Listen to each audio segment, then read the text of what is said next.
Good morning students, welcome to Sanskrit class. बेटे, पिछली कक्षाओं में आपने राम और बाल का शब्द रूप सीखा। वे दोनों पुल्लिंग शब्द थे।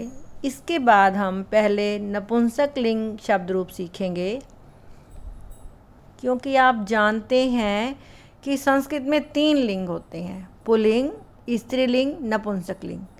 पुल्लिंग और नपुंसक लिंग के जो शब्द रूप हैं वो मिलते जुलते होते हैं, इसलिए आपको पुल्लिंग के बाद नपुंसक लिंग के शब्द रूप करवाए जा रहे हैं। आइए कुछ सीखें।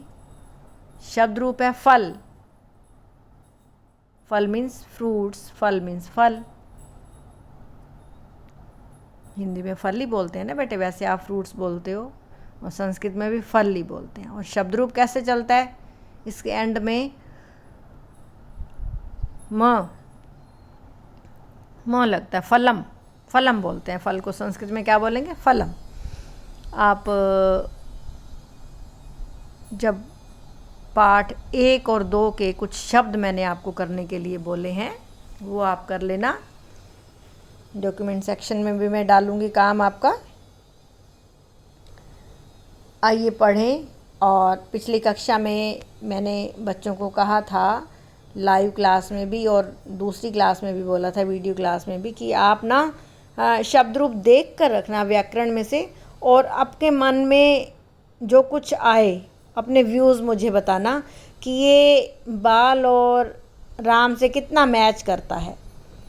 बेटे, नपुंसक लिंग की प्रथमा और द्वितीया थोड़ी डिफरेंट होती हैं, लेकिन जो तृतीया से लेकर सप्तमी तक है, इवन संबोधन भी पुल्लिंग शब्दों से मैच करता है। अब आप 2 बार पढ़ोगे ना, आपको लर्न हो जाएगा।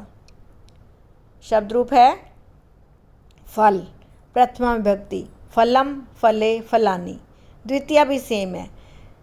सीक्वेंस लर्निंग की हम सेम रखेंगे जैसे हमने पहले रखी, प्रथमा, द्वितीया, और उसके बाद हम आ जाएंगे संबोधन पर। ठीक है? तो यहाँ है फलम, फले, फलानी। फलम, फले, फलानी। अब पहले क्या होता था, पुल्लिंग में राम शब्द के आगे या बाल शब्द के आगे विसर्गे नहीं लगती थी संबोधन में, तो यहाँ संबोधन में से म हट जाएगा। ठीक है? यहाँ से, वहाँ से विसर्गे हटाई थी, यहाँ से म हटाएंगे तो आपको 3 लाइनें लर्न हो जाएंगी। प्रथमा फलम, फले, फलानी। द्वितीया फलम, फले, फलानी।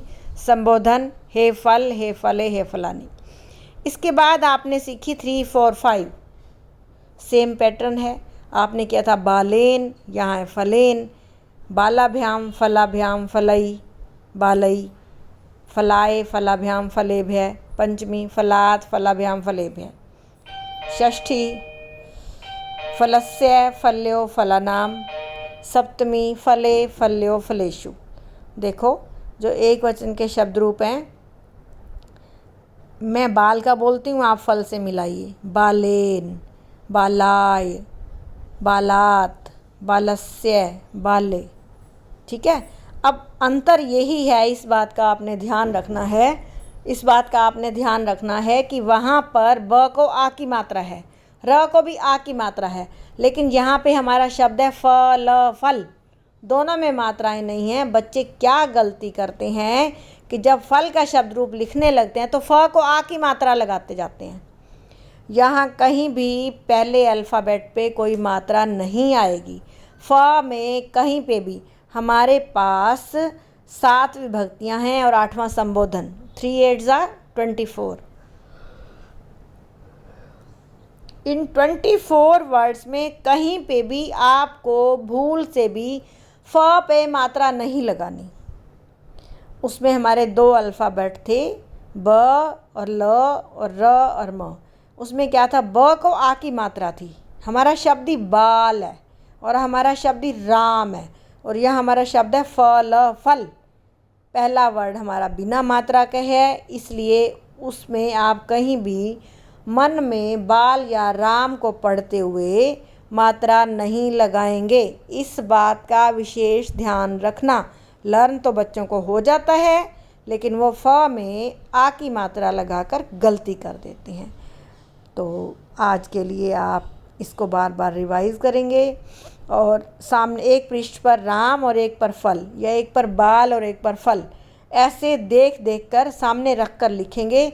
लेकिन ध्यान रहे मात्रा की गलती ना हो। आज के लिए इतना ही बच्चों।